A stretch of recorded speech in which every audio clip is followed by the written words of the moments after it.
Welcome to the Downtown Dawgs. My name is Jimmy Rogers. About a month ago, I was leaving the Downtown Dawgs studio when this distinguished, good-looking gentleman walked by and said, "Hi, Jimmy," and kept moving. Naturally, my ego kicked in, and I thought he must follow the Downtown Dawgs. I stopped him, and he said, "Jimmy, you were in my geology class at the University of Washington in 1980. Now, that's impressive.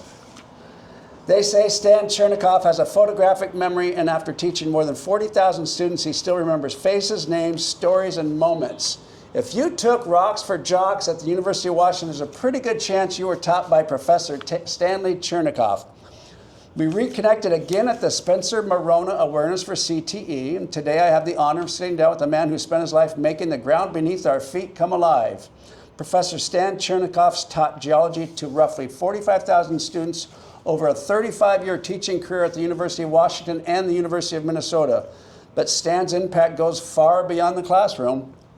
At the University of Washington, he helped create Dog Days, the year-opening festival welcoming students into the UW family. He also helped build CLUE, the all-campus collaborative learning program, and he helped launch the UW Dream Project, opening doors for Seattle area high school students who dreamed of going to college. Yes, sir. Did you do all that? I found some time. That's impressive. I made some time. That's impressive. He also spent 7 years as a Husky athletic in the Husky Athletics as an associate athletic director, helping oversee the academic lives of 750 student athletes across 23 sports. Stan's a distinguished teaching award winner, a textbook author, a glacier geomorphologist, and one of the great voices helping Seattle understand the geological beauty, the geological dangers of the Pacific Northwest. Stan Chernicoff, welcome to the Downtown Dawgs. How are you today? Great. Good. Great. Thanks for having me. Now, people ask, who is Stan Chernicoff? How do you answer that question? A little bit of an enigma, only in the sense that I didn't start out with a plan to do any of what I ended up doing. Interesting. So I was, as a student, a very poor undergraduate student, and ended up being a dean and a professor and all of those types of things. So that made very little sense. I also started out with a great intention to go to law school. So I was going to go to law school, I was going to be a lawyer. I grew up in New York City. I was going to wear a nice suit and go into Manhattan every day. Then all of a sudden, I took this geology class last semester in college, was swept away by the possibilities of exploring things that were not going to be in a law library or in a law office or dealing with clients. So I pivoted to something that was absurd, only in the sense that I had never taken any classes that demanded mathematics, science. I was purely a social science kind of guy, psychology and history and political science. All of a sudden I found myself in calculus classes, chemistry classes, physics classes, in buildings that I would not even go into because I wanted no part of those strange people wearing those white lab coats. So ultimately, I did something that was really gutsy. I went into the university's president and I said, I just graduated with a degree in political science. I had every intention of going to law school. I changed my mind, and people should be allowed to do that. Will you write me a letter that says, Stan can take whatever class he wants to now become a scientist? And he wrote me this letter, and every semester I would walk in, classes would be closed, classes that I needed, showed the letter, and they said, oh, the president likes you, we'll let you in the class. And for 2.5 to 3.5 years, I had to catch up with everything that I did not study, and ultimately applied for graduate school and ended up going to the University of Minnesota and getting a PhD. But all the people who knew me when I was one of the world's greatest knuckleheads hardly ever went to class, spent all my time in the student center playing poker. All of a sudden, I was this student, I was this scholar. So I changed who I was virtually overnight. And people who I see from back in that era can't connect who I became with who I was. And I find that kind of interesting to catch them off guard in that sense. But they all want to know the question to your question, the answer to your question. Who is this guy? I'm a guy who makes very quick, sometimes illogical decisions, but then follows through with them until their completion. Regardless. So I have a completion ethic that if I think I can do something, I will do it. And that's what I did in this case. And then I built a 35-year career as a scientist and as a professor at a university that rejected me when I was applying for graduate school. Is that right? So I applied to graduate school to 10 different geology programs across the country, was accepted at 9, was rejected at 1, University of Washington, ended up getting a job here, was the professor of the year, distinguished professor, and had this career in a place that had ultimately thought, well, he's not up to our standards. So I don't take no for an answer very well. Very satisfactory. It's really this. And that's maybe to some degree kind of a New Yorker's personality, that no, when we get it as our first response, needs to be reconsidered, needs to be explored a little bit more. We don't just walk away. Right. Now, but being that knucklehead, as you referred to yourself, who was playing poker, that must have really helped you relate to all the kids. You've hit it on the head. Mm-hmm.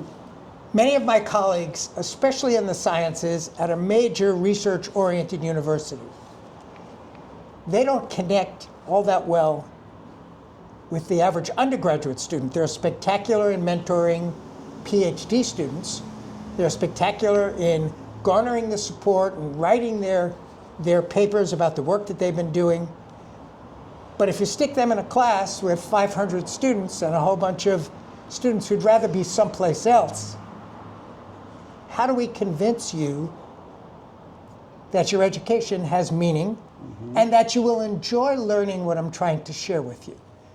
I can make this statement, and it's absolutely true. Not a week goes by where I don't hear from a former student. Not a single week. And many of them are with their teenage children and their school-age children in the Grand Canyon, and they're spouting truths and probably half-truths about what they see before them, but they're heroes to their children. And I told students on the first day of classes with me, what you learned from me, you will love knowing. You may not want to hear it now, but somewhere in your life, you're going to want to know this because you're going to be heroic. And they would get back to me and say, my kids think I'm a genius. I've explained to them the origin of the Grand Canyon. I explained to them why California keeps getting earthquakes. These are the kinds of things that I shared with them, but from the perspective of someone who didn't start out in all the science classes. I started out in classes that really relied more on interpersonal connection than scientific knowledge and scientific achievement. It made it easier for me to connect with them. And it certainly didn't hurt that I have this absurd memory that enables me to connect faces and names. So seeing you on First Avenue a couple of weeks ago, walked out of your door, and it emerges into my brain instantly, there's Jim Rogers. Name, face, they connected. And as soon as they connect, someone told me a very long time ago that there's no sound that people love more than the sound of their name, that someone knows them. People don't like to go through life anonymously. And certainly, if you look in colleges, it's been said that satisfaction on the part of students at a university is tied to one thing: being known by name by one of their professors. They're not a number, they're not a face. They are known on campus by some scholarly person who cares enough to know who they are. Well, I knew all 700 of my students in Kane Hall, and that was glorious for them. But it was scary for them because they thought they would be anonymous, and they thought they could sleep during class, and I wouldn't allow that. And their anonymity went out the door when on the first day of class, I would call on them by name. And they had no idea how I did this. It was like How'd you do it? I did it by asking the university to do me a favor. And I became known for this.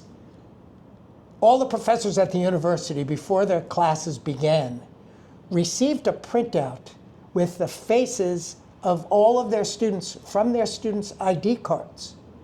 So I would have a thick pile of faces with the names, and for a month before school would start, I'd just start, if I'm watching a ball game or something like that, I'd have a sheet of all of those faces and names, and I'd study them. So on the first day of class, before anyone in the class had ever met me, I would know them by name and call on them by name.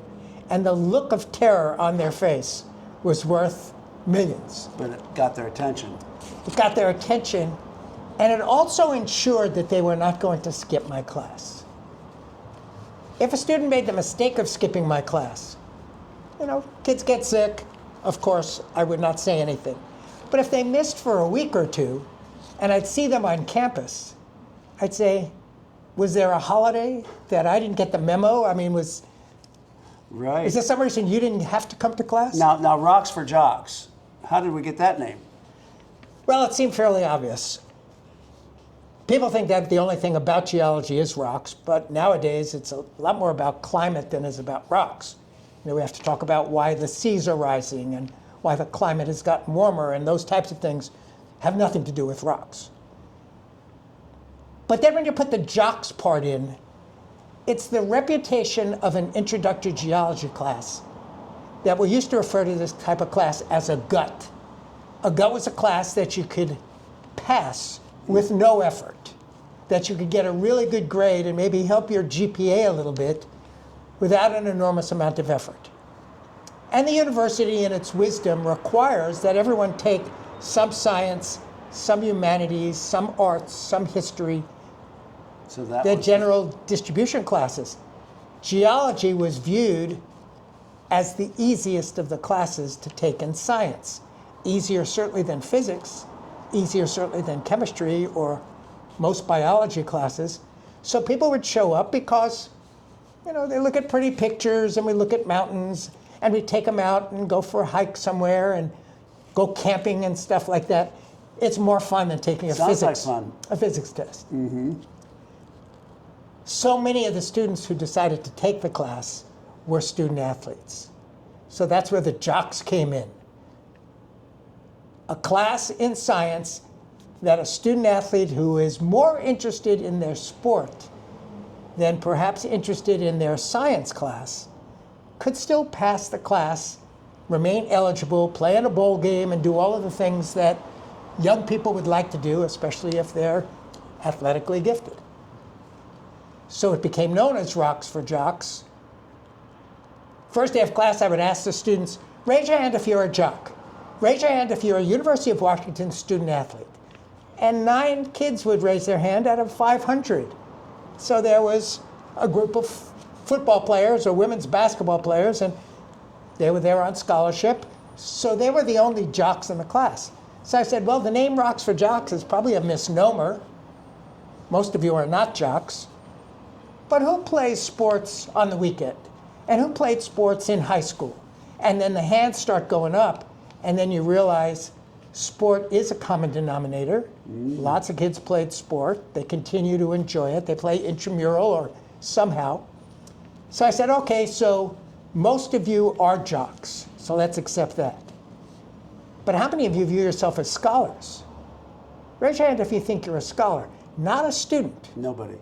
And hardly anyone did that. Of course, they didn't think of themselves as a scholar. A student, in my mind, is someone who's learned how to play the game. They come to class, they take notes, they make little flashcards, they memorize stuff, and they pass the midterm. That's a student. And a lot of them are really good students because they've played this game for a long time. A scholar is someone who studies something and there's no test. No one's checking to see if they learned it. They're just curious. So I said, by the end of this class, I am going to turn you into scholars. I'm going to make you curious about what we're doing here. It's not about just passing the midterm. It's not about being eligible for the bowl game. It's about having curiosity about things that are around you. Because we're in Washington. If you walk out of the building, there's Mount Rainier staring you in the face. And you've got a choice.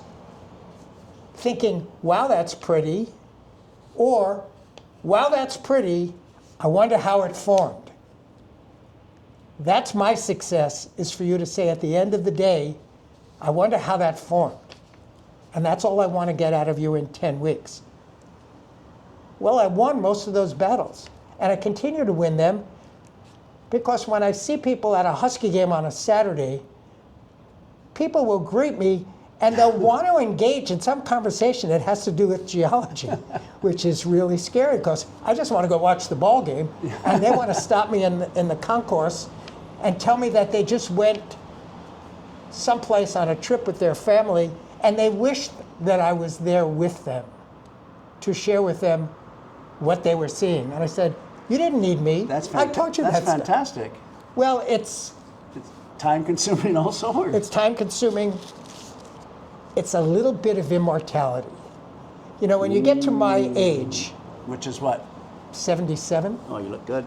So you're in the fourth quarter. You know you're in the fourth quarter. You're not going to lift 120. Okay. If you hit 100, that's great, but you're still in the fourth quarter. Once you realize you're in the fourth quarter, you look for opportunities to extend your influence, to extend the fact that you are on this planet beyond your checkout date. Having all of these students walking around, ultimately with their own grandchildren in 20 or 30 years, telling them, I took this geology class from this guy, I can't even remember his name, but he knew my name. And let me tell you what he taught me about what produced what we're seeing together on this little family vacation. That's a little piece of immortality. So I know after my last day vertically on this planet that there will be people who will still derive pleasure from what I shared with them in some giant class 50 years before. Mm-hmm. And that's great. Not all of us get that opportunity. No, not at all. Not at all. And I think a lot of us strive for it. Did you fall in love? Was there something that made you fall in love with geology, or was it more of a means to the end and you just did the best you could? Absolutely not a means to the end. Okay. It became a love affair that exists. It's ironic because we're going to chat for a while, and then after this chat, I'm going to go to the Starbucks in Madison Park and write a lecture about the geology of Croatia. Because my wife and I, she's a professor at the University of Washington in archaeology and the former director of the Burke Museum, we are now hosts for University of Washington alumni travel. She's an archaeologist and I'm a geologist. Last year we took people to the Galapagos Islands in Ecuador. This year we're taking people to Croatia. Shortly after that we're taking them to the pyramids of Egypt. And I give lectures when we go on these things, but I don't know a thing about the geology of Croatia as I sit here today. But you'll learn it. But I will study it and I will prepare a kick-ass lecture so that the people, when they're with me, will enjoy seeing what they're seeing. And in that case, this whole love affair with geology continues because I never stopped learning about it. Why I got into it has an enormous amount to do with my personality, which is to be an iconoclast, to be a person who breaks the image, which is what iconoclast means, breaks the image about what people thought about me. A person who is a contrarian, someone who doesn't want to do what other people are doing. So when I was in college, people were saying, well, we can get great jobs. We live in New York City. You could be a lawyer. You could work on Wall Street. You told me that you had done some of that. Mm-hmm. I wanted to be the opposite of what most people were doing. And that's just my personality. So when everyone was saying, I'm going to law school, I reveled in the fact that I said, well, I'm going to get a PhD in geology and then look at the look on their face. Like, who would do that? And why would you do that? And you certainly ain't going to get paid much for doing that. But I fell in love with the out of doors as much as anything. Rocks, glaciers, mountains, oceans, the story beaches, of Earth, deserts, the age of the Earth. You know, all of that comes together with this subject. And it's every single place you go. When you think, well, I'm going to be a French major. Well, if I go to France or if I go to Quebec, I could speak French. But there's not much use for being a French major if you're in Alabama. Just not that much use. But if you're in Alabama, under your feet is oil and soil, and the sea had risen and the mountains had come from South America and smashed into the southern part of the United States to produce the hills of Alabama. Wherever you go, geology is there. Mm-hmm. And the only two things that I've identified that when you go someplace, the only two things that are there are yourself and the ground on which you're standing. Mm-hmm. For a while, I was a psychology major because I was really interested in the self. I was interested in, well, wherever I go, I'm there. And if I'm depressed or if I'm screwed up, I should probably understand why that's the case and how to fix it. Everywhere we go, we're there. Everywhere we go, geology is under your feet. And I like the thought about the universal nature of this. So it has an appeal off the beaten path a little bit. Do you get depressed? And if you're interesting. And if so, and you're in let's say you're in Greece or right. wherever on one of the trips, what do you do? Well, I have such an instant capability of shocking myself out of a spiral downward. And we all get them, and I think a lot of it is biochemical. So, you know, if you wake up one day and you ate the wrong thing yesterday and your stomach's bothering you and your biochemistry begins to kick in, you may find yourself in kind of a dark mood. A funk. I don't have a problem getting out of that, especially when I can go outside and look around me and begin to think, well, you're kind of a small person compared to the size of the environment that surrounds you. Okay. And it's easy to see beauty in the middle of a city. For example, I grew up in New York City. I grew up in Brooklyn, New York.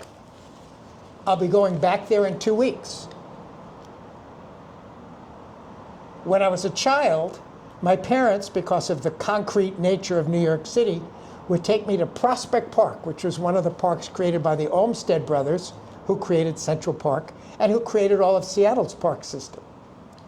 We'd go to Prospect Park, and we'd walk around, and it was like not being in Brooklyn, New York. And then I started to take geology classes, and then understood the origin of the lake in the middle of Prospect Park, the origin of the small, very gentle hills in Prospect Park. They were laid down by glaciers that covered all of New York City 20,000 years ago.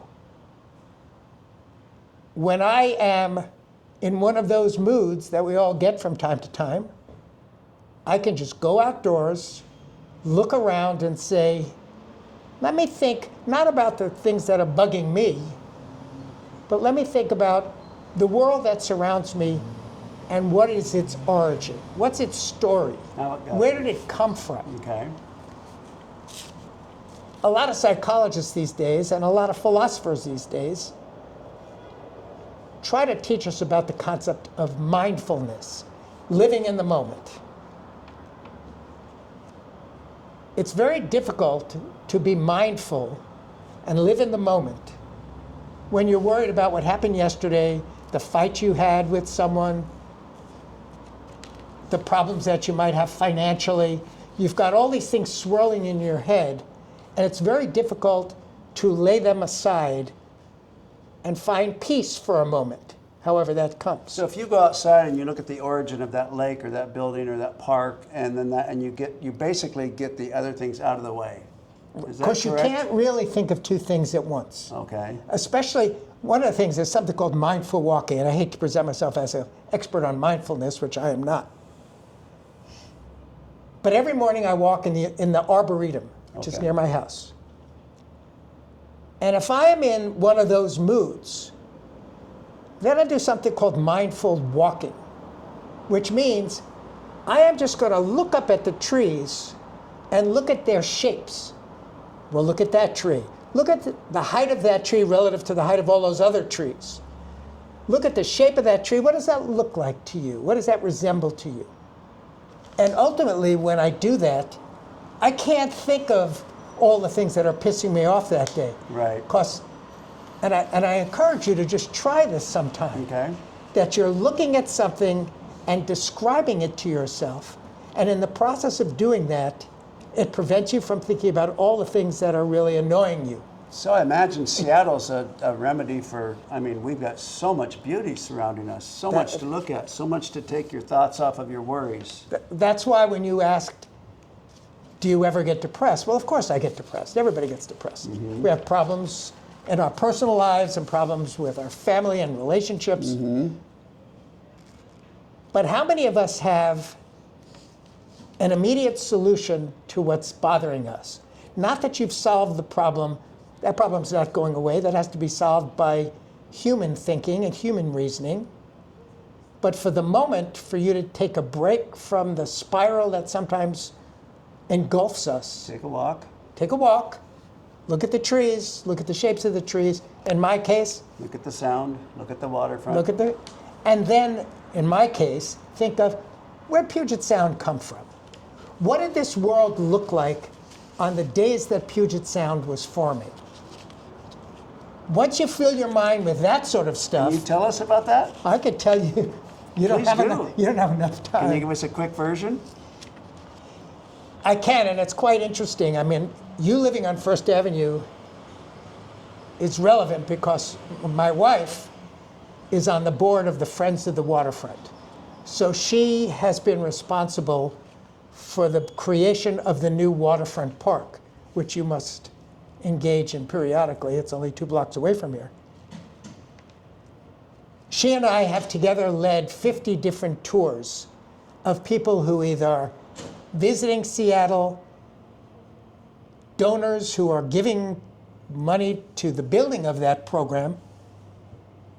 So I've had to teach people over and over again about the Alaskan Way Viaduct and the earthquake that destroyed it, and the mountains of the Olympics and the Cascades and Puget Sounds that sits between them, and the origin of Western Washington coming from the collision of giant bodies of rock that makes our mountains, and then the sculpting of the mountains, that the glaciers that occupy this area for 2 million years, coming and going from Canada 15 or 20 different times.